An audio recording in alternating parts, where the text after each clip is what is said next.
Kòró tàbí kòrónà, ogun tí a kò rí, coronavirus or COVID-19, the invisible war. Ìbẹ̀rẹ̀ kòró tàbí kòrónà. How COVID-19 started. Ní oṣù kínní ọdún 2020, àjàkálẹ̀ àrùn bẹ́ sílẹ̀ ní Wuhan ní China. Àwọn arìnrìn-àjò ló kó àrùn yìí wọ Èkó láti òkè òkun. Àwọn tí ó kó àrùn yìí lè má mọ̀ fún ọjọ́ 14 tí ó ti wà ní àgọ́ ara, kí ó tó bẹ̀rẹ̀ pẹ̀lú ẹ̀fọ́rí, ikọ́ gbígbẹ àti èémí ségesège.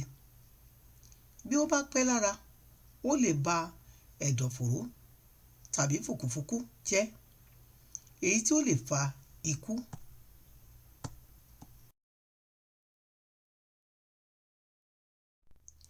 Àjàkálẹ̀ àrùn pandemic. Àjàkálẹ̀ àrùn máa ń ṣẹlẹ̀ láti ìgbà dé ìgbà. Ní ìgbà kan rí, àjàkálẹ̀ àrùn bíi ṣọ̀pọ̀nná tàbí olóde, ikọ́ ife, onígbá méjì àti bẹ́ẹ̀ bẹ́ẹ̀ lọ ló kárí ayé. Ní ọdún 43 sẹ́yìn, ìkójọ ètò ìlera àgbáyé ṣe ìkéde òpin àrùn ṣọ̀pọ̀nná tàbí olóde.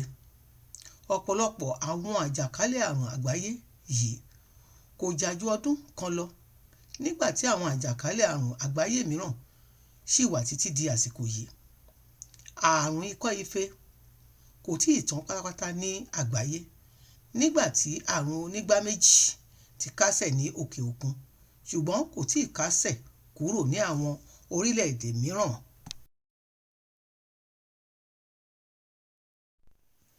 Onílégbélé, stay home. Ní ìgbà ogun àgbáyé, wọn kò ṣe òfin onílégbélé. Ẹni tí àjàkálẹ̀ àrùn bíi ṣọ̀pọ̀nná, tí a mọ̀ sí olóde tàbí ikọ́ ife bá ń ṣe ni wọ́n ń sé mọ́lé, kì í ṣe gbogbo ìlú. Nínú ìtàn, kò tíì sí àjàkálẹ̀ àrùn tí ó sé gbogbo àgbáyé mọ́lé bíi ti èyí tí ó ń jà lọ́wọ́lọ́wọ́ tí Yorùbá sọ ní kòró yìí. Nítorí olóko kò lè roko, ọlọ́jà kò lè rẹ ọjà, oníṣẹ́ ọwọ́ tàbí oníṣẹ́ ìjọba, ọmọ iléèwé àti bẹ́ẹ̀ bẹ́ẹ̀ lọ wà ní àhámọ́.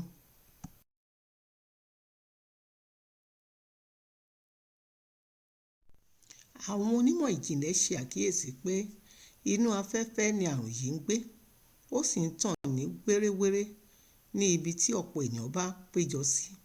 Ìjọba ṣe òfin onílégbélé tí kò gba àpéjọ tí ó bá ju ènìyàn 10 lọ. Ènìyàn 10 yìí ní láti fi ẹsẹ̀ bàtà 6 sí àárín ẹnìkan sí èkejì. Èyí ni kò jẹ́ kí ẹlẹ́sìn Jesu àti Mùsùlùmí péjọ fún ìjọsìn ní ọjọ́ ìsinmi tàbí ọjọ́ ẹtì. Ọmọlẹ́yìn Jesu kò lè péjọ láti ṣe ìkan nínú ọdún tí ó ṣe pàtàkì jù fún ọmọlẹ́yìn Jesu, ọdún Ajinde ti ọdún 2020. Àrùn yìí ti mú ẹgbẹẹgbẹ̀rún ẹ̀mí lọ, ó sì ti ba ọrọ̀ ajé jẹ́ fún gbogbo orílẹ̀-èdè àgbáyé.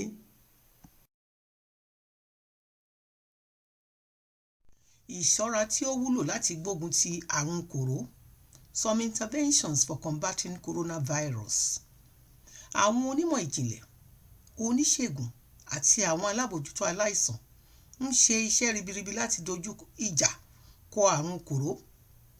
Nínú ìtàn àjàkálẹ̀ àrùn àgbáyé, nígbà tí kò tíì sí abẹ́rẹ́ àjẹsára, wọ́n ṣe àkíyèsí pé àwọn ìṣọ́ra kan wúlò láti gbógun ti àjàkálẹ̀ àrùn. Ìkójọ ètò ìlera àgbáyé fi ọwọ́ sí àwọn ìṣọ́ra yìí.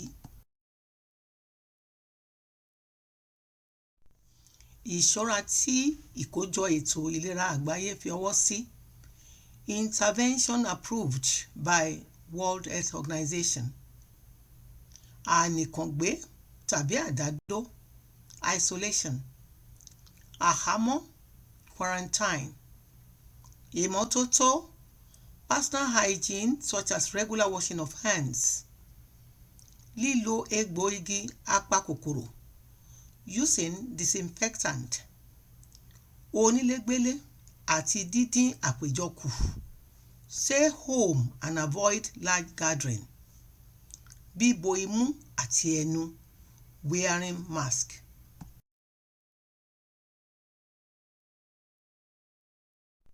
Kí Ọlọ́run sọ kòró di kòrónà gbégbà láìpẹ́. Praying that coronavirus should come to an abrupt end. English translation. In January 2020, coronavirus started in Wuhan, China. It spread to Lagos in February through a passenger from Italy. Symptoms of COVID-19 is not felt up till 14 days of contacting it.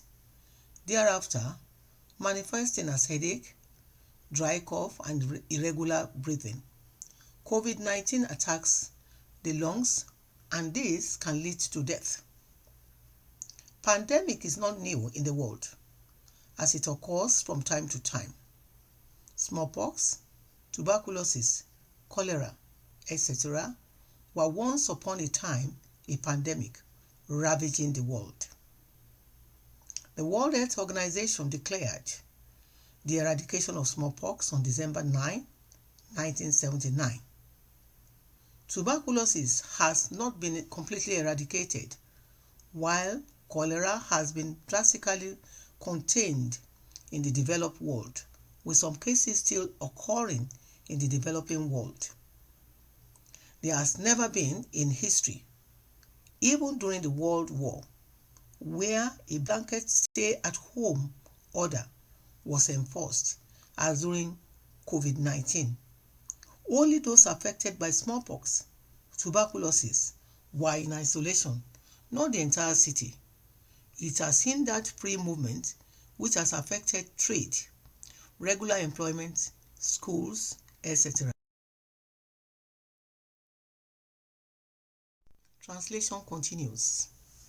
Epidemiologists and scientists observe that coronavirus is airborne and it quickly spreads in the midst of crowd, hence the enactment of stay-at-home order and a gathering not more than 10, each maintaining space distancing. This has affected religious gathering, as Christians have been unable to hold church services and Muslims could not attend Friday Jumat. Christians were not able to celebrate 2020 Easter, one of the most important Christian rituals. Coronavirus pandemic has cost thousands of lives and has affected world economy. All through history, even when there was no vaccine, some public health interventions worked and are still important for combating coronavirus.